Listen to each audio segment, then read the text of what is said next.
stories ku mbuga. Hello once again fam of the cat babla. Nimushusha macha izi ni stories ku mbuga.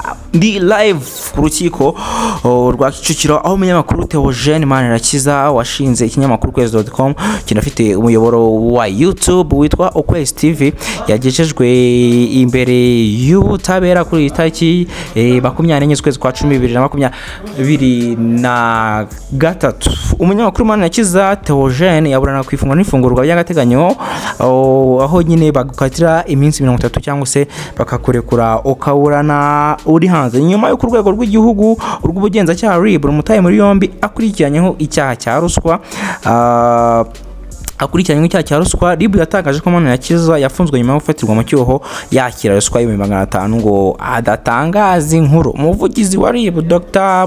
Byitezwe ntiyasobanuye byimbitse uburyo Manirihotheogene yafashwemo, gusa yavuze ko yafatiwe mu karere ka Kicukiro ubwo yakiraga aya mafaranga. Rero uyu Manirihotheogene yageshejwe imbere y'urukiko rw'ibanze rwa Kagarama mu karere ka Kicukiro ku isaha z'uyu munsi kuri iki gicamunsi kuri uyu wa kabiri. Uru rukiko kandi narwo Prince yaje kuba aburanirwamo ifungwa n'ifungurwa y'agateganyo birangira akatiwe iminsi 30 y'urukiko kandi nirwo rwaburanishije Kazungu Denis wakatiwe iminsi 30 y'agateganyo akakurikiranywe kwica abantu 14. Uru rukiko nirwo rwaburanishije kwica nyine uyu Kazungu w'abantu 14 kandi runaburanisha Miss Iradukunda Elisa akazaburana by'agateganyo akabazaburana mu mizi mu mwaka wa 2025. Uyu munyamakuru rero Manirihotheogene Theogene akigera mu rukiko yatunguwe no kumva bamurega icyaha gishya cyo kukangisha gusebanya no gusebanya atari cyo yigeze afatirwa. Ubushinjacyaha mu rukiko rw'ibanze rwa Kagarama mu mujyi wa Kigali bwasabiye umunyamakuru Theogene Manirihotheogene gufungwa muri gereza mu gihe cy'iminsi 30 hategerejwe ko urubanza rwe ruburanishwa. Manirihotheogene ufite urubuga rwa YouTube channel rwitwa Ukwezi TV amaze ibyumweru 2 atawe muri yombi. Ubwo yatabwaga muri yombi rero urwego rw'igihugu rw'ingenzacyaha rwa RIB rwavuze ko yafatiwe mu cyoho yakira ruswa y'ibihumbi 500.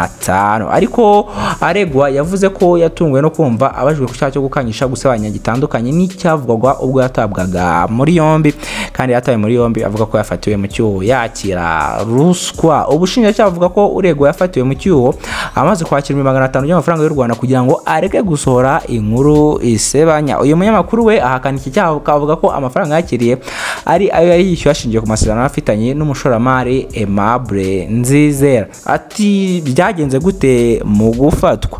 Ubushinjacyaha bwavuze ko umushoramari Aimable Nzizera yakorewe iki cyaha mu gusabwa cyangwa se usabwa inshuro zitandukanye kwishyura amafaranga runaka kugira ngo uyu munyamakuru adasora inkuru zimuvuga nabi. Ubushinjacyaha avuga ko Nzizera yagiye yemera kwishyura ndetse n'umunyamakuru ntasore inyandiko yabaga yamaze gutegurwa.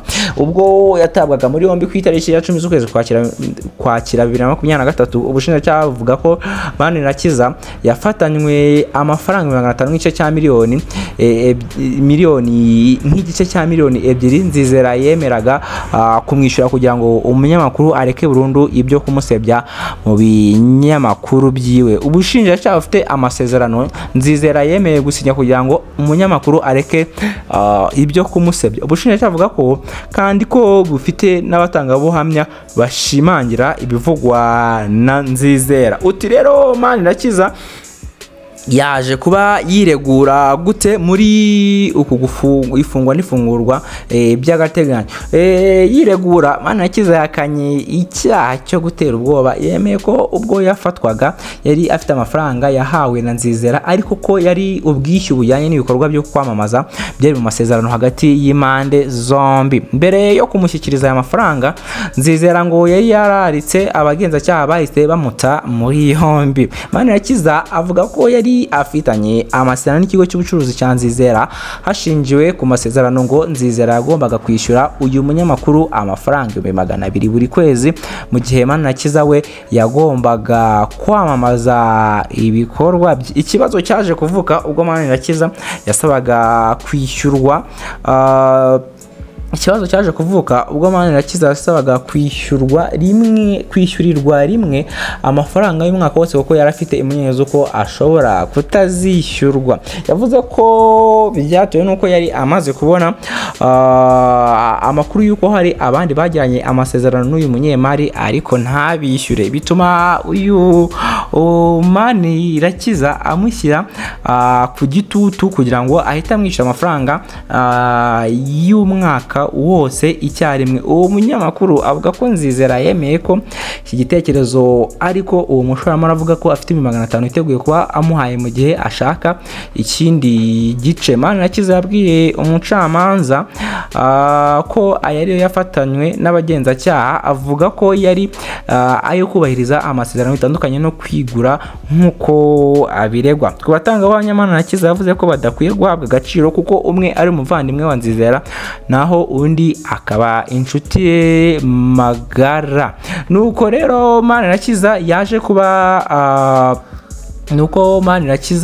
yaje kuba yiregura, ariko nanone icyemezo cy'urukiko gitegerejwe ku munsi w'ejo, kuko ku munsi w'ejo tariki 25 z'ukwezi kwa 10 kugira ngo tuzamenye nimba koko Manirakiza arafungwa iminsi 30 cyangwa se arafungurwa by'agateganyo akaza kugera hanze. Ibi rero by'ifungwa ry'abanyamakuru bikomeje kugenda bigera hanze nyuma yuko nejo bundi uwitwa Jean Paul Nkundineza wakoraga Jaras TV na 3D nawe atawe muri yombi akurikiranyweho ibyaha byo gutukanira mu ruhame no gusebanya no guhoza no gutera ubwoba n'ibikangisho. Uyu rero Manirakiza nawe yabaye abitswe cyangwa se atawe muri yombi cyangwa se nyine ari kuburana ku minsi 30 y'ifungwa n'ifungurwa y'agateganyo ashinjwa